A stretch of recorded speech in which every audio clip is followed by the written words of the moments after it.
Masintabi po sa mga naghahapunan. Dinukot ang mga mata na isang lolang manghihilot sa Cebu. Ang suspect, kapitbahay ni Lola, na tinanggihan niyang hilutin. Nakatutok si Nico Sereno ng GMA Cebu. Dito sa loob ng sarili niyang bahay sa Barangay Sawang Calero, Cebu City, nanghihilot si Faustina Helay, 79 anyos. Kaninang umaga, pinuntahan siya ng isang kapitbahay para magpahilot. Pero dahil daw masama ang pakiramdam, tumanggi si Lola Faustina. Dahil dito, nainis ang kapitbahay na si Manuel Sumalpong, inatake si Lola at dinukot ang kaniyang mga mata. Kwento ng apo ng biktima, Na tanggal ang nagbitay ng usa, ang kining sa kaninang umaga lang nila nakita ang kalunos-lunos na Lola. Sa loob ng kanyang bahay nakita ang tinanggal na kanang mata.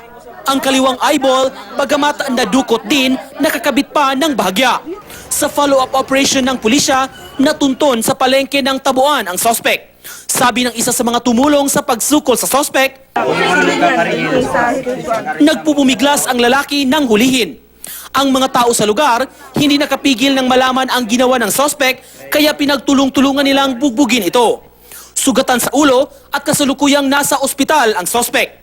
Ayon sa pulisya, nakatakdang sampahan ng kasong serious physical injury si Sumalpong.